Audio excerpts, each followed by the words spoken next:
Hi friends, welcome to my channel tax related all. இன்னைக்கு நம்ம இந்த TDS நம்ம ரிட்டர்ன் ஃபைல் பண்றதுக்கு முன்னாடி நம்ம என்னென்ன டாக்குமெண்ட்ஸ் ப்ரிப்பேர் பண்ணி வைக்கணும்ன்றத பத்தி இந்த வீடியோல பார்க்கலாம்.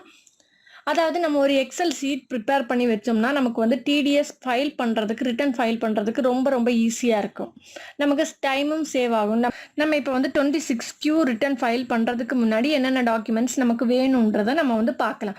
நான் முன்னாடியே சொல்லியிருந்தேன், ஒரு எக்ஸல் ப்ரிப்பேர் பண்ணி வச்சிருந்தா நம்ம ரிட்டர்ன் ஃபைல் பண்ணும்போது சொல்லியிருந்தோம், ஒரு எக்ஸல் ப்ரிப்பேர் பண்ணி வச்சா நமக்கு ஈஸியா இருக்கும்னு சொல்லியிருந்தோம் இல்லையா? ஸோ அந்த எக்ஸல் எப்படி ப்ரிப்பேர் பண்றது, அதுல என்னென்ன டாக்குமெண்ட்ஸ் இன்க்ளூட் பண்ணணும் நம்ம ஃபர்ஸ்ட் பார்க்கலாம். ஸோ அதில் நம்ம ஃபர்ஸ்ட் நான் இந்த மாதிரி ஒரு எக்ஸல் ஷீட் ஒரு 4 ஷீட் எடுத்திருக்கேன் பாருங்க. அதில் ஃபர்ஸ்ட் ஷீட்டில் ஃபுல் டீட்டெயில்ஸ் இருக்குது. செகண்ட் ஷீட்டில் பார்த்தீங்கன்னா நமக்கு மந்த் வைஸ். நான் இது 4th குவார்ட்டரோட, அதாவது 4th குவார்ட்டர்ன்றப்ப நமக்கு ஜான்வரி, பிப்ரவரி, மார்ச். ஸோ இந்த 4 மந்தோடதும் நம்ம டாக்குமெண்ட்ஸ் எல்லாம் சேவ் பண்ணி வைக்கணும். ஸோ நான் என்ன பண்ணுவேன்னா, நான் ப்ரிப்பேர் பண்ணும்போது இப்போ ஜான்வரி மந்தோட TDS ப்ரிப்பேர் பண்ணும்போதே நான் இந்த மாதிரி ஒரு எக்ஸல் ஷீட் போட்டுருவேன். Like month, PAN number, party name, section, என்ன செக்ஷன்ன்றது போட்டுடுவேன். அதே மாதிரி அமௌண்ட், எவ்வளோ பில் அமௌண்ட் அண்ட் நம்ம TDS எவ்வளோ பிடிச்சிருக்கோன்றது போட்டிருக்கோம். அதே மாதிரி எவ்வளோ பெர்சன்டேஜ்ன்றது போடுவோம். ஸோ இது நான் அந்த 7th எவ்ரி மந்த் 7th நம்ம TDS பே பண்ணணும். அதாவது ஜான்வரி மந்தோடது ஃபாலோயிங் மந்த் 7th பே பண்ணணும். லைக் ஜான்வரி மந்தோட 7th of February நம்ம பே பண்ணணும். ஸோ நான் என்ன பண்ணுவேன்னா, மந்த் ஃபர்ஸ்ட் போடுவேன். ஜான்வரி மந்தோட TDS, நம்மளோட TDS டீட்டெயில்ஸ்.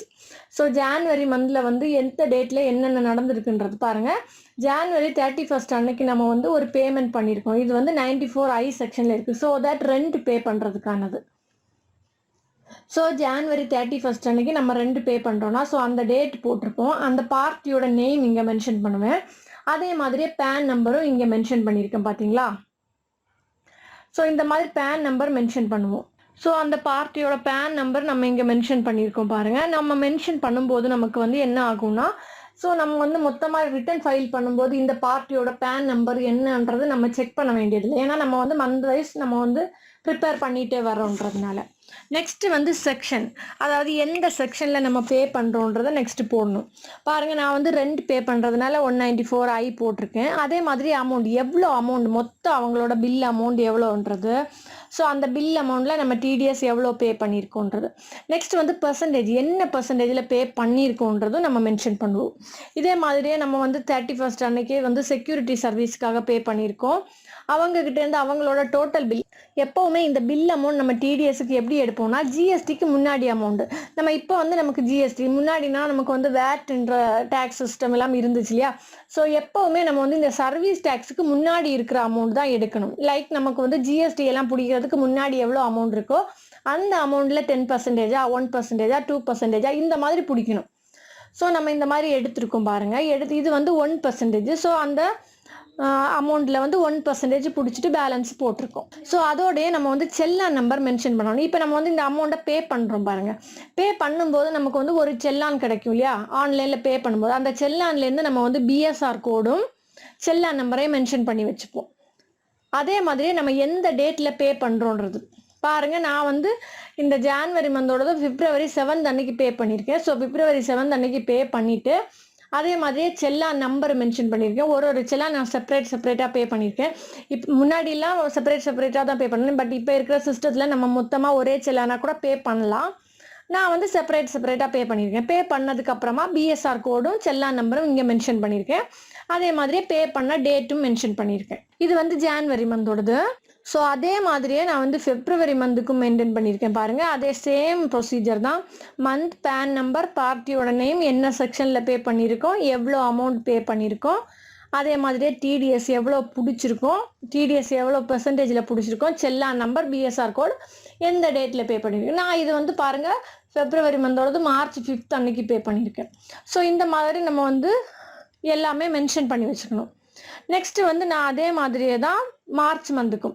ஸோ ஒரு குவார்ட்டர்ன்றது நம்ம TDS ரிட்டர்ன் ஃபைல் பண்ணுறது குவார்ட்டர்ன்றது 3 months சேர்த்தது. நம்ம 4th குவார்ட்டரோடது நான் ப்ரிப்பேர் பண்ணியிருக்கேன்றதுனால ஜான்வரி, பிப்ரவரி, மார்ச். ஸோ மார்ச் மந்தோடது இந்த மாதிரி நான் மெயின்டைன் பண்ணியிருக்கேன் பாருங்கள். 3 monthsோடது மெயின்டைன் பண்ணியிருக்கேன். ஸோ இந்த மார்ச் மந்தோட பேமெண்ட் முடிஞ்சதுமே நான் இந்த ஃபர்ஸ்ட் ஷீட் ப்ரிப்பேர் பண்ணியிருக்கேன் பாருங்கள்.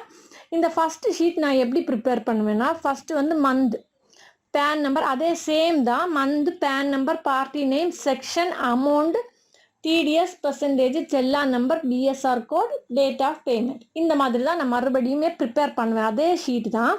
பட் என்ன பண்ணுவேன்னா, இந்த ஷீட்ல எல்லாம் நம்மளோட பார்ட்டியோட நேம் தனித்தனியாக இருக்குது பார்த்தீங்களா? ஸோ அது எல்லாமே சேர்த்து போடுவேன். அதாவது இந்த குணசிங்ன்றவருக்கு நம்ம 2 பே பண்ணிட்டு இருக்கோம், ரெகுலராக பே பண்ணுறோம், அதுவும் மந்தோட எண்டில் பே பண்ணுவோம். ஸோ நான் ஃபர்ஸ்ட் ஒன் வந்து 31st ஜான்வரியில் பே பண்ணியிருக்கேன், நெக்ஸ்ட் ஒன் 29 ஃபெப்ரவரியில், அடுத்தது வந்து 31st மார்ச்சில் பே பண்ணியிருக்கேன். ஸோ இது மொத்தமாகவே அவரோடது வந்து அப்படியே ஃபஸ்ட்டு போட்டுருவேன் பாருங்கள்.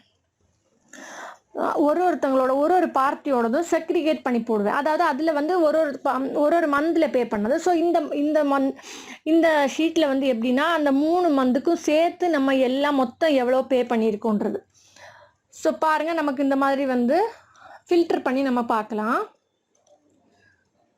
ஃபில்டர் பண்ணி பாருங்கள், பார்க்கும்போது நமக்கு தெரியும் ஒரு பார்ட்டியோடதும் நம்ம வந்து பே பண்ணும்போது இந்த மாதிரி வருது பார்த்தீங்களா? இந்த கன்சல்டன்ட்டுக்காக எவ்வளோ பே பண்ணியிருக்கோம், இந்த மாதிரி நம்ம வந்து ஃபில்டர் பண்ணி பார்த்துக்கலாம் பாருங்கள். ஸோ நான் வந்து குணசிங்ன்றவருக்கு 3 மந்த்து சேர்த்து பே பண்ணது எல்லாமே தனித்தனியாக போட்டிருக்கேன். பட் தனித்தனியாக தான் போட்டிருக்கேன் பாருங்கள். அவரோடது ஃபெப்ரவரியில் பே பண்ணியிருக்கோம், மார்ச்சில் பே பண்ணியிருக்கோம், ஏப்ரலில், அதாவது ஜான்வரியோட பேமெண்ட், ஃபெப்ரவரியோட பேமெண்ட், மார்ச்சோட பேமெண்ட், இந்த மாதிரி தனித்தனியாக அவருக்கு வந்து நான் பே பண்ணது எல்லாமே ஒரே ஷீட்டில் பக்கத்தில் போட்டிருக்கேன். ஸோ எனக்கு வந்து அந்த செல்லான் ரிட்டர்ன் ஃபைல் பண்ணும்போது ஈஸியாக இருக்கும், அதுக்காக தான். ஸோ பாருங்கள், இந்த மாதிரி அவரோடது பே பண்ணியிருக்கேன். நெக்ஸ்ட் வந்து செக்யூரிட்டி ஏஜென்சிக்காக 3 மந்த்ஸும் பே பண்ணியிருக்கேன்.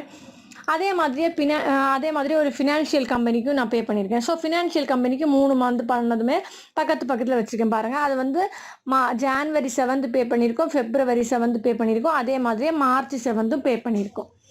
ஸோ நெக்ஸ்ட் வந்து கன்சல்டன்ட்டுக்காக நம்ம பே பண்ணியிருக்கோம். கன்சல்டன்ட்டுக்கெல்லாம் நம்ம வந்து மந்த் வைஸ் பே பண்ணுவோம். அதுவும் நமக்கு வந்து அவங்க திடீர்னு ஒரு மாதத்தில் 2 பில் ரைஸ் பண்ணுவாங்க, அந்த மாதிரியெல்லாம் பே பண்ணுவோம் இல்லையா? ஸோ நான் என்ன பண்ணியிருக்கேன்னா, ஒரே கன்சல்டன்ட்கிட்டேருந்து ஃபெப்ரவரி 27 இந்த மாதிரி 3 பில்லு நமக்கு வந்திருக்கு. ஸோ 3 பில்லுக்கும் சேர்த்து நான் வந்து ஒரே செல்லானா பே பண்ணியிருக்கேன். பார்த்தீங்கன்னா தெரியும் உங்களுக்கு வந்து 3க்குமே ஒரே பில் வந்திருக்கு பாருங்கள், ஒரே செல்லான் நம்பர் வந்திருக்கு பாருங்கள். இந்த மாதிரி நம்ம வந்து அந்த ஃபெப்ரவரி மந்தோடது 3 பில்லு சேர்த்து ஒரே செல்லானா பே பண்ணதுனால இந்த மாதிரி வந்திருக்கு. ஸோ இந்த மாதிரி நம்ம வந்து மந்த் வைஸ் ஒரு ஷீட் ப்ரிப்பேர் பண்ணோன்னா நமக்கு வந்து அந்த தேர்ட் மந்தில் வந்து இந்த மாதிரி ரிட்டர்ன் ஃபைல் பண்ணுறதுக்காக டாக்குமெண்ட்ஸ் எல்லாம் ப்ரிப்பேர் பண்ணுறதுக்கு நமக்கு ஈஸியாக இருக்கும். ஸோ நீங்கள் மந்த் வைஸ் ப்ரிப்பேர் பண்ணலைன்னா கூட ரிட்டர்ன் ஃபைல் பண்ணுறதுக்கு முன்னாடி எல்லா செல்லான் எல்லாம் கலெக்ட் பண்ணதுக்கு அப்புறமா இந்த மாதிரி நீங்கள் வந்து அந்த டேட் போடணும். எந்த டேட்டில் நமக்கு அந்த டிரான்சாக்ஷன் நடந்திருக்கோ அந்த டேட் போடணும். அதே மாதிரியே பேன் நம்பர் போடணும், பார்ட்டியோட நேம் போடணும். நெக்ஸ்ட் வந்து செக்ஷன், அவங்களுக்கு எந்த செக்ஷனில் நமக்கு வந்து பே பண்ணியிருக்கோம், 94I-யா, 94J-யா, 94C, 94A, இந்த மாதிரி நமக்கு வந்து செக்ரிகேட் பண்ணியிருப்பாங்க இல்லையா? ஸோ அந்த செக்ரிகேட் பண்ண டீட்டெயில்ஸ் எல்லாம் நம்ம போடணும். அதே மாதிரி அமௌண்ட்டுமே நம்ம போடணும். பாருங்கள், எவ்வளோ அமௌண்ட்லேருந்து நம்ம டிடிஎஸ் டிடெக்ட் பண்ணியிருக்கோம், டிடிஎஸ் பே பண்ண அமௌண்ட் அண்ட் பர்சன்டேஜ். நெக்ஸ்ட் வந்து செல்லான் நம்பர் நமக்கு வந்து மஸ்ட்டு.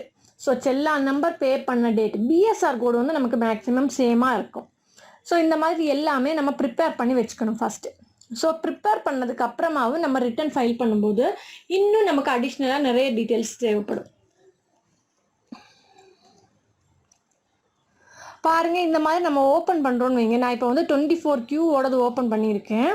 பட் 26Q நமக்கு இந்த மாதிரி சேம் டீட்டெயில்ஸ் தான் கேட்கும் பாருங்கள். From challan annexure other services இந்த மாதிரி கேட்டிருக்கு. ஸோ இதில் வந்து ஃப்ரம்ல நம்ம என்னென்ன டீட்டெயில்ஸ் கொடுக்கணும்னு பார்த்தீங்கன்னா, particular of the state, particular of the statement கேட்டிருப்பாங்க. அதே மாதிரியே பர்டிகுலர் ஆஃப் த டிடக்டர், அதாவது எம்ப்ளாயரோட டீட்டெயில்ஸ் கேட்டிருப்பாங்க. நெக்ஸ்ட் வந்து particular of the person responsible. So இந்த மாதிரி 3 செக்ஷனாக கேட்டிருப்பாங்க. ஸோ இதில் நம்ம ஃபில் பண்ண வேண்டிய டீட்டெயில்ஸுமே நம்ம வந்து மஸ்ட்டாக ஃபில் பண்ணி வச்சுக்கணும். இதில் பார்த்தீங்கன்னா ஃபர்ஸ்ட் ஒன் வந்து நமக்கு வந்து tax deduction number, PAN number, இந்த மாதிரிலாம் கேட்டிருக்காங்க இல்லையா? ஸோ இதையும் நம்ம எக்ஸலில் ப்ரிப்பேர் பண்ணி வச்சுக்கலாம்.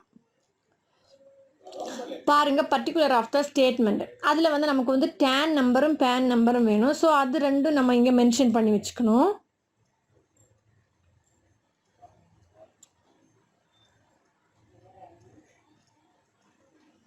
ஸோ நம்ம வந்து ஃபஸ்ட் நான் இப்போ ஃபில் பண்ணல, பட் நீங்கள் ஃபில் பண்ணிக்கோங்க. எடுத்து வச்சுட்டு நம்ம ரிட்டர்ன் ஃபைல் பண்ணும்போது நமக்கு ஈஸியாக இருக்கும். அதுக்காக தான் டேன் நம்பரும் பேன் நம்பரும். அதே மாதிரியே பர்டிகுலர் ஆஃப் த டிடெக்டர். இந்த பர்டிகுலர் ஆஃப் த டிடெக்டர் என்னன்னு பார்த்தீங்கன்னா நம்மளோட கம்பெனியோட டீட்டெயில்ஸ் தான் இதில் கொடுக்கணும். அது நிறைய பேர் மிஸ்டேக் பண்ணுவாங்க. அதாவது எம்ப்ளாயரோட டீட்டெயில்ஸ் அதில் கொண்டு போய் கொடுக்குறது, அதாவது டைரக்டர் யாரோ அவங்களோட டீட்டெயில்ஸ் எல்லாம் இதில் கொடுப்பாங்க. பட் அப்படி கொடுத்தா நமக்கு எரர் வரும். நம்ம வந்து டேன் பேஸில் வந்து என்ன கம்பெனியோட நேம் ரெஜிஸ்டர் ஆயிருக்கோ அதே நேம் அப்படியே நம்ம கொடுக்கணும். அப்போ தான் நமக்கு வந்து வேலிடேட் பண்ணும்போது எரர் வராமல் இருக்கும். நெக்ஸ்ட் வந்து அட்ரஸ் கொடுக்கணும். அட்ரஸும் நம்ம அப்படியே கொடுக்கணும். அண்ட் இதில் வந்து நெக்ஸ்ட் வந்து இதில் பின்கோடு கொடுக்கணும். ஸோ அதே மாதிரியே பர்டிகுலர் ஆஃப் த ரெஸ்பான்சிபிள் பர்சனில் என்னென்ன கொடுக்கணும்னு பார்த்தீங்கன்னா, அதாவது இந்த particular of the responsible person வந்து மேக்ஸிமம் நம்மளோட டைரக்டர் தான் இருக்கும். ஸோ அந்த டைரக்டரோட டீட்டெயில்ஸ் கொடுக்கணும். டைரக்டரோட லைக் அவங்களோட பர்டிகுலர் ரெஸ்பான்சிபிள் பர்சன் யாரோ அவங்களோட நேம் அண்ட் டெசிக்னேஷன் கொடுக்கணும். அண்ட் அட்ரஸும் கொடுக்கணும். அட்ரஸ் கொடுக்கும்போது நமக்கு ஒரு ஆப்ஷன் கொடுத்துருப்பாங்க பாருங்கள். இந்த மாதிரி அட்ரஸ் கொடுக்கும்போது சேம் அஸ் எபோ அப்படின்ற ஒரு ஆப்ஷன் இருக்கும். ஸோ நம்ம இந்த காலத்தில் நம்ம ஏதாவது ஃபில் பண்ணுறோன்னு வைங்க, இங்கே கிளிக் பண்ணி சேம் அஸ் எபோ கொடுத்தா நமக்கு இந்த மாதிரி இங்கே ரிஃப்ளெக்ட் ஆகும் பார்த்தீங்களா. ஸோ இந்த மாதிரி நம்ம வந்து அட்ரஸ் கொடுக்கறதுல நமக்கு ஆப்ஷன் இருக்குது. அதே மாதிரியே இதுலேயும் நமக்கு இந்த ஸ்டார் போட்டிருக்கிறதுலாம் மஸ்ட்டாக ஃபில் பண்ணணும். அதில் பின்கோடு மஸ்ட்டாக நம்ம ஃபில் பண்ணணும். ஸோ பாருங்கள், நம்ம அட்ரஸும் கொடுத்துடணும். அதே மாதிரியே நமக்கு வந்து receipt of the earlier statement, அது ஒரு 15 டிஜிட் நம்பர் வரும். அது என்னன்னு பார்த்தீங்கன்னா, நம்ம வந்து முன்னாடி நம்ம வந்து ரிட்டர்ன் ஃபைல் பண்ணியிருப்போம் இல்லையா. அதாவது நம்ம 4th குவார்ட்டரோட டாக்குமெண்ட் ப்ரிப்பேர் பண்ணுறோன்னா 3rd குவார்ட்டரோடது நம்ம ரிட்டர்ன் ஃபைல் பண்ணும்போது நமக்கு ஒரு டோக்கன் நம்பர் கொடுத்துருப்பாங்க இல்லையா, NSDL ஆஃபீஸ்லேருந்து கொடுத்துருப்பாங்க. ஸோ அந்த டோக்கன் நம்பரை இங்கே மென்ஷன் பண்ணணும். அதே மாதிரியே ஃபோன் நம்பர் கேட்டிருப்பாங்க. பட் ஃபோன் நம்பரில் நமக்கு வந்து ஸ்டார் போட்டிருக்க மாட்டாங்க. பட் இருந்தாலும் நம்ம வந்து ப்ரிப்பேர் பண்ணும்போது அந்த ஃபோன் நம்பருக்கும் நம்ம ஃபில் பண்ணால் தான் நமக்கு வேலிடேட் ஆகும்போது எரர் வராமல் இருக்கும். ஸோ இந்த மாதிரி டீட்டெயில்ஸ் எல்லாம் நீங்கள் எடுத்து வச்சதுக்கு அப்புறமா நம்ம மெயினாக நம்ம வந்து செல்லான் நம்பர் இதெல்லாமே செல்லான் நம்பர் செல்லான் டேட் எல்லாம் நம்ம வந்து எக்ஸல் போட்டு வச்சோம்னா நமக்கு வந்து ஃபைல் பண்ணுறதுக்கு ரொம்பவே ஈஸியாக இருக்கும். ஏன்னா இல்லைனா நம்ம வந்து ஃபைல் பண்ணிட்டு இருக்கும்போது தான் அந்த செல்லான் நம்பர் கேட்கும்போது அந்த செல்லான் நம்பர் எங்கன்ட்டு நம்ம செல்லான் எடுத்து ஓப்பன் பண்ணி பார்க்கணும். ஸோ செல்லான் நமக்கு வந்து PDF ஃபைலில் இருக்கும். ஸோ அதை எடுத்து ஓப்பன் பண்ணி ஒரு வாட்டியும் பார்த்து நம்ம ப்ரிப்பேர் பண்ணும்போது நமக்கு டைம் ரொம்பவே வேஸ்ட் ஆகும். ஸோ அதனால தான் நம்ம சிம்பிளாக பண்ணணும்னா இந்த மாதிரி ஒரு எக்ஸல் ப்ரிப்பேர் பண்ணி வச்சுருக்கேன். நான் இந்த மாதிரி ஒரு பேஸில் நான் ப்ரிப்பேர் பண்ணி வைப்பேன். நீங்கள் வந்து வேறு மெத்தட் கூட பண்ணியிருக்கலாம். ஸோ எதுனாலுமே நம்ம வந்து எக்ஸல் ப்ரிப்பேர் பண்ணி வச்சிட்டோம்னா நமக்கு வந்து ரிட்டர்ன் ஃபைல் பண்ணுறது ரொம்பவே ஈஸியாக இருக்கும். ஸோ ஃப்ரெண்ட்ஸ், கண்டிப்பாக இந்த வீடியோ உங்களுக்கு யூஸ்ஃபுல்லாக இருந்திருக்கும்னு நினைக்கிறேன். மறுபடியும் ஒரு இன்ட்ரெஸ்டிங்கான வீடியோவோடு உங்களை வந்து சந்திக்கிறேன். தேங்க்யூ ஃபார் வாட்சிங் திஸ் வீடியோ. பாய்.